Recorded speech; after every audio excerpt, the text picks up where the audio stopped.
Senhor, irmão. Amém.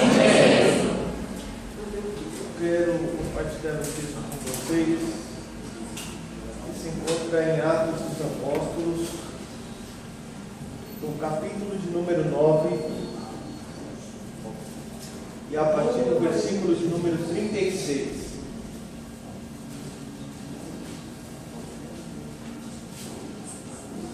Atos dos Apóstolos, capítulo 9, versículo 36, onde nós vamos meditar esse texto bíblico. Enquanto você procura esta referência bíblica, mais uma vez eu quero ser grato a Deus por poder retornar a esta casa de oração, poder viver aqui a pastora Tânia, todos aqui que trabalham em favor do crescimento desta obra. Deus abençoe a todos vocês. Amém. Em tudo Deus seja glorificado. Aprove a Deus nos permitir estarmos aqui nessa noite. Hoje aconteceram uns percalços no decorrer do dia, mas o Senhor nos deu a bondade e a graça de poder estar aqui. Glória a Deus.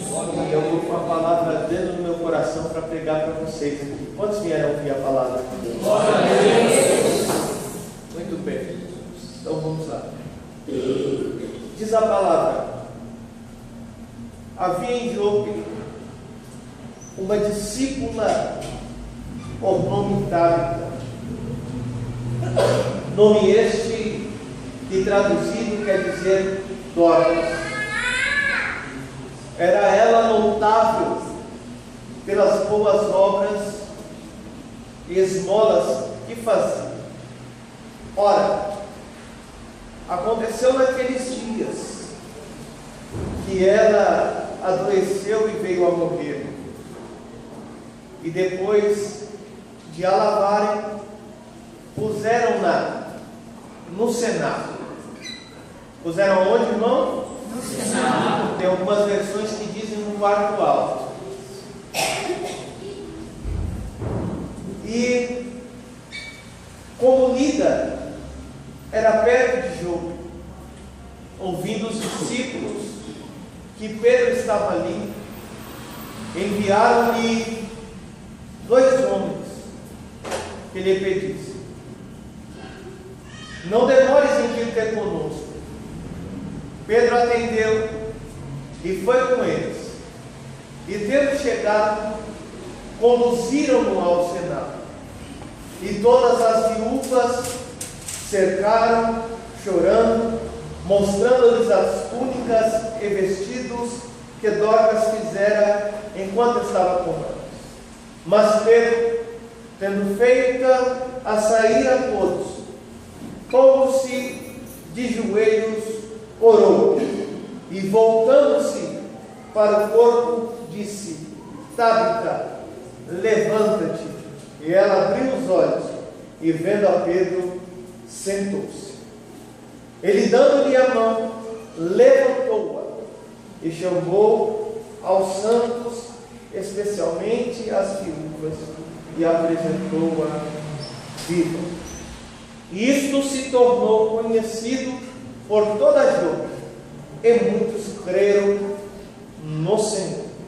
Amém? Amém. Glória a Deus. Aleluia. Glória a Deus. Irmãos, na verdade, esse texto bíblico ao qual nós acabamos de fazer menção nesses versículos fala a respeito de uma história de uma mulher. Uma mulher essa que talvez não é tão vista como Ruth, como Noemi, como Esther, como Débora, a profetisa, como Maria Madalena. Talvez ela não seja tão vista quanto as mulheres que estão registradas no cânon sagrado, na Bíblia Sagrada. Mas eu fiquei me perguntando, por que Lucas, quando ele vai fazer uma varredura em Jerusalém, para pegar as testemunhas oculares e para escrever o livro, o Evangelho de Lucas e o livro de Atos dos Apóstolos, ao qual mesmo Lucas escreveu, ele quis nos deixar registrado a história dessa mulher. Uma mulher que, quando nós olhamos, talvez não tenhamos muito apreço naquilo que a Bíblia ela nos vai nos mostrar. Mas eu quero pregar uma mensagem nessa noite que vai ficar marcada e cravada no seu coração. Aleluia! Glória a Deus. Tudo começa num período em que os discípulos de Jesus, eles não esperavam a ausência de Jesus. Eu quero retroceder um pouco para nós criarmos aqui um prisma para dissertarmos algumas coisas. Os discípulos sempre apreciavam a presença de Jesus. O interessante é que Jesus logo cedo, como diz Max Lucado na sua literatura, que Jesus ele deixou a carpintaria do seu pai bem cedo, para poder seguir a jornada e o ministério que Deus havia entregado em suas mãos. Quando Jesus ele começa a andar sobre a Galileia, Jerusalém, Cafarnaum, Betânia e as cidades circunvizinhas, todos se impressionam. Brotou-se um ponto de interrogação entre todos os judeus que perguntavam: quem era este? Quem era esse homem com essa nova doutrina, com esses novos ensinamentos, como aquilo que Jesus pregava, como aquilo que Jesus ensinava e com as maravilhas que Jesus manifestava? Todos ficavam atônitos por ouvirem o ensinamento do Mestre. Há quem diga que as multidões iam até Jesus por causa das suas curas e dos seus milagres. Mas eu aprendi também com a Bíblia Sagrada que muitas das multidões iam para ouvirem os seus ensinos, o ensino da sua palavra, porque a palavra de Jesus, ela sempre foi eficaz, ela sempre foi apta para discernir pensamentos e intenções do coração do ser humano. E Jesus, todas as vezes que tinha a oportunidade de pregar, assim fazia. Com 12 anos, Jesus estava no templo, sentado com os doutores, ouvindo o ensino da sua palavra. Todos se admiravam da maneira ao qual Jesus ele se comportava e a maneira ao qual ele se reportava aos judeus. Isso impressionou, causou admiração. A Bíblia vai nos dizer que a fama de Jesus, ela corria por toda a cidade de Jerusalém. Todos procuravam a vê-lo. Quando eu digo isso, eu lembro de certa feita, depois que Herodes mandou matar a João Batista, alguns se perguntaram a respeito de Jesus. Disseram: olha, surgiu um novo profeta em Israel. Uns dizem que é Elias, outros dizem que João Batista ressuscitou dos mortos. E Herodes, ele perguntava dentro de si: quem era este homem? Certa feita, os discípulos atravessando o mar da Galileia para outra margem. A Bíblia nos diz que a viagem a princípio é tranquila, está tudo calmo, está tudo sereno. Jesus já está na polpa do barco dormindo. Os seus discípulos estão acompanhando para simplesmente chegarem ao outro lado do mar da Galileia. E de repente o céu se enegrece, os raios vêm de cima a baixo, todos estão desesperados. O vento sopra o barco para lá e para cá. Os homens tentam nas suas forças humanas controlarem o barco, mas não tem possibilidade. De repente, Pedro vai se levantar e vai invocar o nome do Senhor e dizer: mestre, não importa que pereçamos.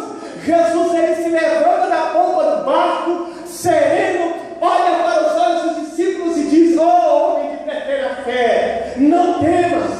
A Bíblia diz que Jesus cessa o vento, cessa a tempestade, e dentre eles se indagavam e perguntavam: quem é este que para o mar e que para a tempestade? Eu lembro de outro episódio. Jesus está em sua casa habitual, em sua casa habitual em Cafarnaum. A Bíblia vai nos mencionar que os profetas predisseram de Jesus que um menino nasceria em Belém. Jesus nasce em Belém, ele cresce em Nazaré, mas ele vai habitar em Cafarnaum. Em Cafarnaum, um certo dia, Jesus está ensinando a sua palavra. O culto está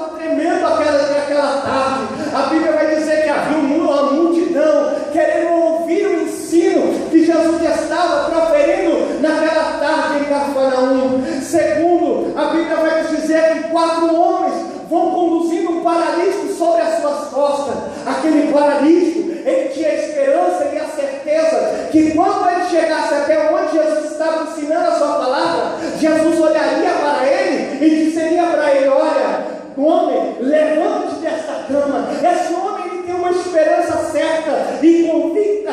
O único olhar que esse homem tinha naquele momento, enquanto era conduzido pelos homens que estavam levando ele até Cafarnaum, era para o alto, era para cima, porque eles estavam numa maca. Quando os homens se aproximam até a casa aonde Jesus estava ensinando, a Bíblia vai dizer que há uma multidão que rodeia e que cerca aquela casa. De repente, alguém dentre eles, os mais espertos, olhou que tinha uma escada do lado direito da casa, como era de costume nas construções dos judeus. E os homens então resolvem levar o homem até cima da casa, quebram o telhado. Jesus está ensinando, ele não para o seu ensino, ele não para a pregação, porque Jesus já sabia o que iria fazer, ele já sabia as palavras que iria proferir. De repente, meus irmãos, aquele homem, ele vai ser introduzido na presença de Jesus. Sabe o que ele tinha em mente? Que Jesus ia olhar para ele e iria dizer para ele: olha, homem, levanta e anda. Mas quando o homem é introduzido na presença de Jesus, a Bíblia vai nos mencionar que Jesus olha para ele e diz: os teus pecados estão perdoados.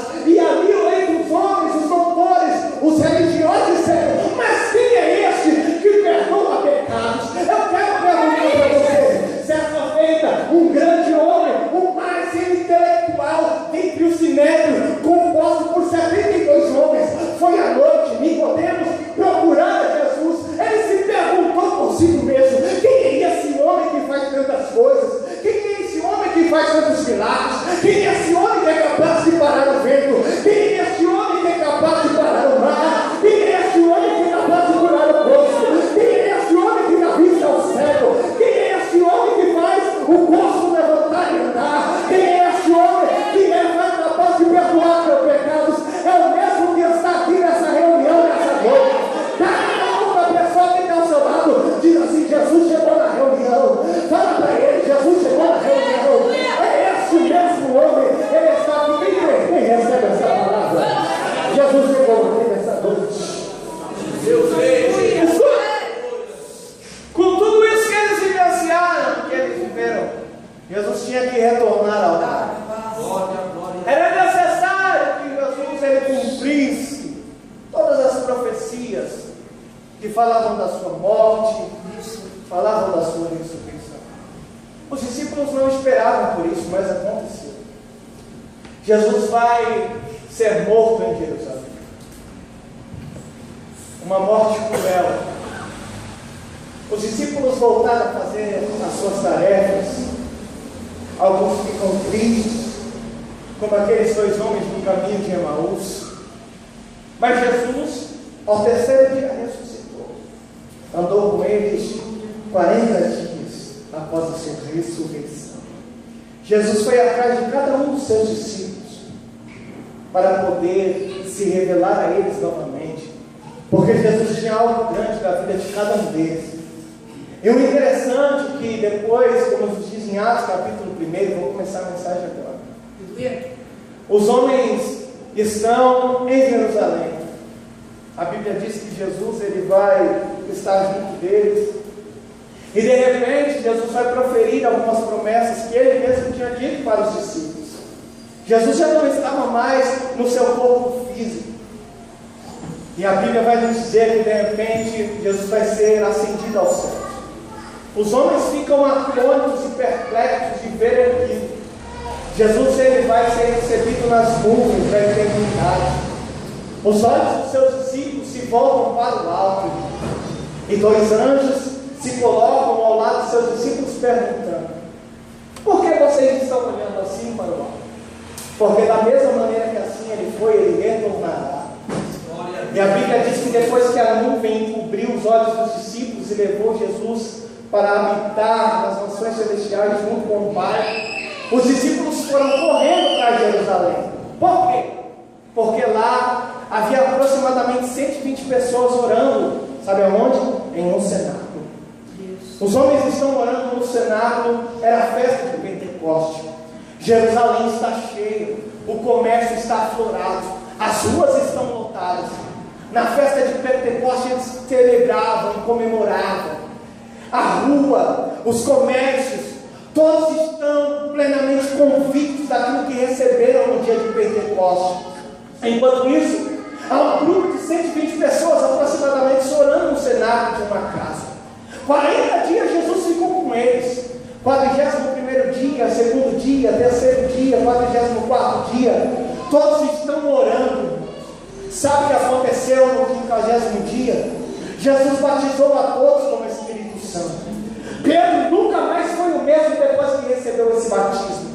Pedro nunca mais foi o mesmo murmurador, questionador. Porque quem tem experiência com o Espírito Santo, ele não murmura, ele não reclama, ele respeita a vontade de Deus sobre a sua vida. Pedro nunca mais foi o mesmo. No seu primeiro sermão, quase 3.000 almas se renderam. No seu segundo sermão, 5.000 almas. Pedro era diferente, falava diferente, pronunciava diferente. Ele era diferente porque o Espírito Santo habitava sobre a sua vida. Certa feita, Atos capítulo 3, ele vai subir ao templo em Jerusalém. A Bíblia diz que lá viu um coxo, paralítico, desde a sua infância. E a Bíblia vai dizer, quando ele se aproxima desse homem, Pedro, vai subir com João. Os judeus oravam 3 vezes ao dia. De manhã eles oravam, meio-dia eles oravam, e às 3 horas da tarde eles oravam. Ele vai orar, vai se encontrar com o coxo esperando receber uma esmola. Sabe o que Pedro diz para ele? Olha para nós não temos prata, nós não temos ouro, mas aquilo que eu tenho, isso eu te dou. Levanta-te e anda. Eu quero profetizar nessa noite sobre a tua vida. Aquilo que Jesus tem é muito maior do que aquilo que você espera. Será que dá para você aplaudir a Deus por essa palavra?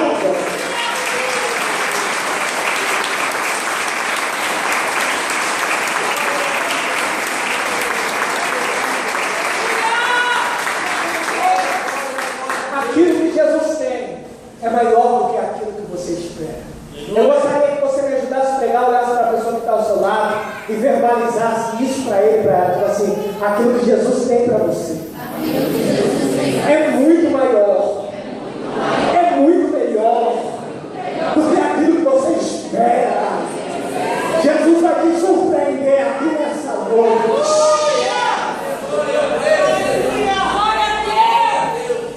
É muito maior.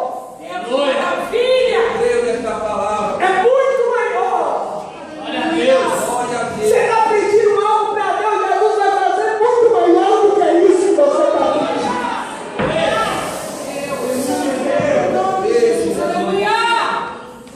Um homem que precisava só de uma esmola. Louvado é o nome santo do Cordeiro de Deus, aleluia.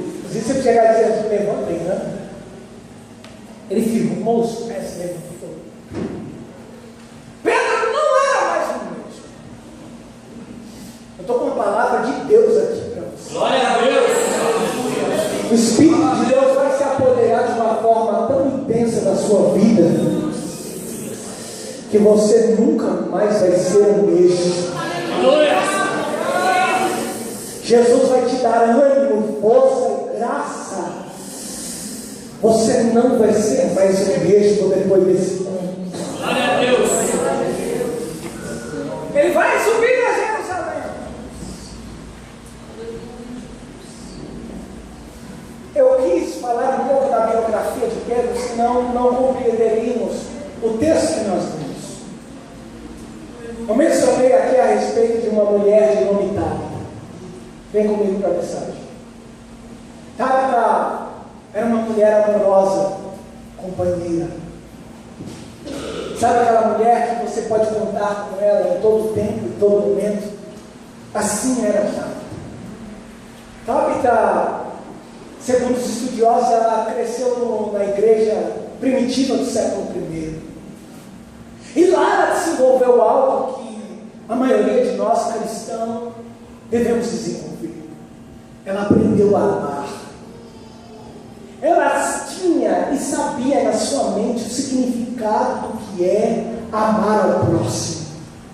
Assim como Cristo amou a sua igreja, ela aprendeu a amar as pessoas, não por interesse, não por troca, mas aprendeu a amar e respeitar as pessoas da cidade de Jope, onde ela morava, por aquilo que as pessoas representavam para ela.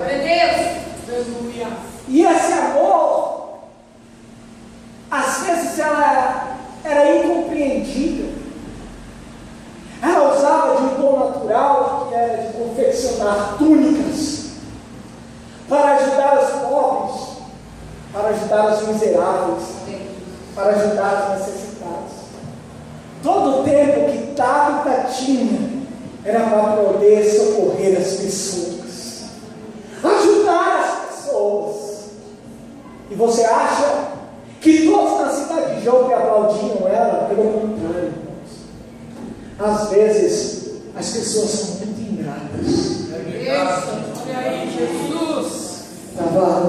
Glória, aleluia. Senhor, meu Jesus. eu vou até acalmar um pouco a voz, que eu vou entregar tudinho. Isso mesmo. Olha aí, Jesus. Glória a Deus. As pessoas eram ingratas. Tanto favorecimento, tanto amor, tanta compaixão, parece que não dava nada. Mas Deus conhecia ela, sabia as suas intenções, sabia que ela era uma mulher simples, mas alguém que orava. Todos os problemas que ocorriam na cidade de Jope, que era um porto marítimo, se dirigiam até ela. Os aflitos, os necessitados, aqueles que precisavam de uma mão estendida, Aleluia, Deus. recorriam a Tabita. Lá está ela, com as suas possibilidades e impossibilidades, fazia o que de melhor tinha para fazer e prova o próximo. Mas o tempo se passa, irmãos. De repente, essa mulher é acometida de uma enfermidade. Eu me perguntei tanto para Deus, falei, Senhor, que enfermidade que era esta? Mas tem campos na Bíblia Sagrada que Deus silencia e que Deus se cala. Não sabemos do que ela estava enferma.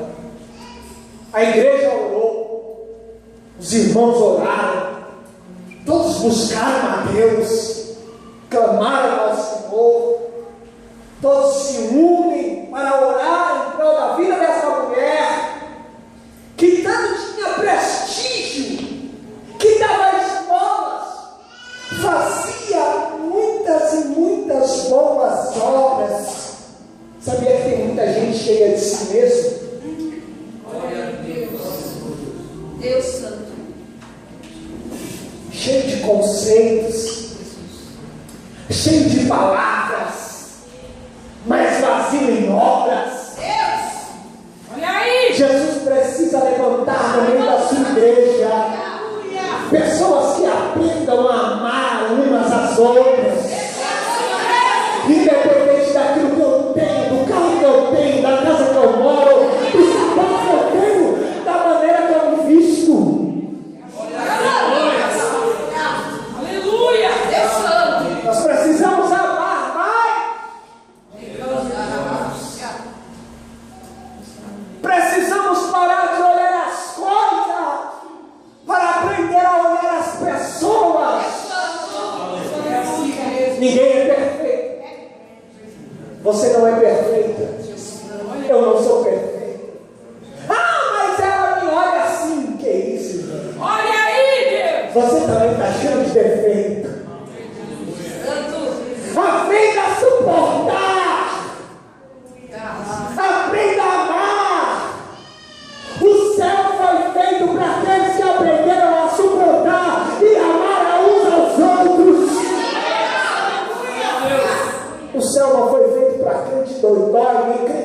estrela. Não é tua conta bancária que vai fazer você pregar, você cantar. É o temor a Deus e é a palavra de Deus. É isso que Deus.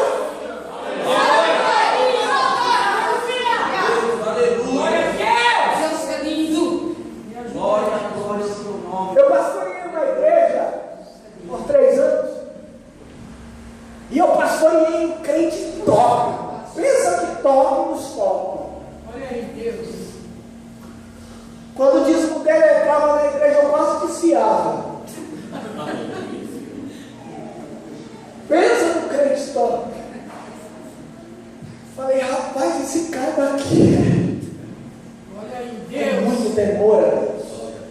Com muito temor a Deus. Eu falei isso. Aleluia. E eu passei uma prova perrenha. Já vou voltar no texto que nós estamos pegando. Segura aí. Pensa numa prova. Eu morava numa prova. Morava de favor. Poder. Na casa da minha mãe. Debaixo da casa da minha mãe. Em 2 cômodos. E ainda enchia. Pensa numa prova. Meu Deus. Pensa numa prova. Eu lembro, pastor, que a última vez, às vezes que eu perdi tudo, minha esposa estava fazendo lá um tapete de crochê da porra do sofá que eu tinha acabado de mandar resolver. Pensa que maravilha! Olha aí, Deus. Ia lá, fazendo, e daqui a pouco os raios lá fora, falei, misericórdia. Falei, Senhor, segura tudo aí. Não teve jeito. Foi o tapete, foi o sofá, Olha aí, Jesus. foi tudo. Eu perdi tudo, mas não murmurei, Aleluia. não questionei a Deus. E nessa hora, pastora, você vai orar a Deus, me dá graça. Deus me dá força para suportar. E quem me liga, irmão? O irmão top dos top. Aleluia, Deus é bom. Telefone toca. Pai do Senhor, varão, meu Pai do Senhor. Está precisando de alguma coisa? Deus santo. Se fosse você, falaria o quê? Não. Hã? Tudo me vai bem. Hã? Tudo vai bem. Aleluia. Glória a Eu Deus. fiquei sabendo que você perdeu tudo, pastor. Eu falei, isso mesmo. Vejo que tu és profeta. Jesus. Ai. Você está precisando, eu tenho isso e aquilo. Eu falei, não estou não, varão. A única coisa que você pode fazer por mim, ora por mim. Porque aquele que me chamou, ele é fiel para cuidar da minha vida e da minha família. Ah, se fosse outro aproveitador. Olha aí. Hã? Ai. Tem gente que monta a igreja, irmão, pensando nos dizimistas, É assim mesmo. pensando nos ofertantes. Assim mesmo. E aí? Deus cuida de você, pastor. Dá, pastor. Ele cala, sumi, cala, chama. Olha aí, Jesus. O Deus da providência está entrando sobre a tua vida nesta noite, diz o Senhor dos Exércitos.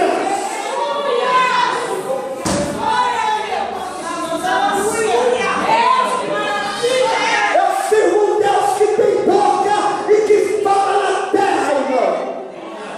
Aleluia!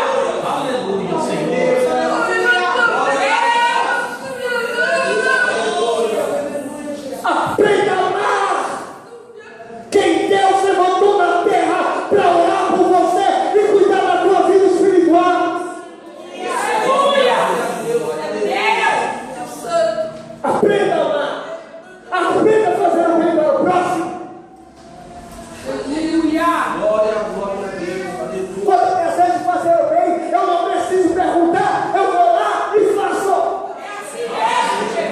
Está no chão quebrando? Glória a Deus. Vai comprar um escarpão dela para você, lembra da sua pastora irmã. Aleluia. Aleluia, Deus. Aprenda a amar, Deus Santo, aleluia. aprenda a cuidar, Obrigado, Jesus. aprenda a zelar. Eu não estou pregando aqui para puxar sardinha para ninguém, é porque Deus está mandando eu falar isso para a igreja. Quem acredita nisso? Glórias a Deus, Senhor. Você pensa que alguém pedia alguma coisa para dar? Ela fazia. Não existe nada mais grato na vida do ser humano de que fazer o bem para alguém.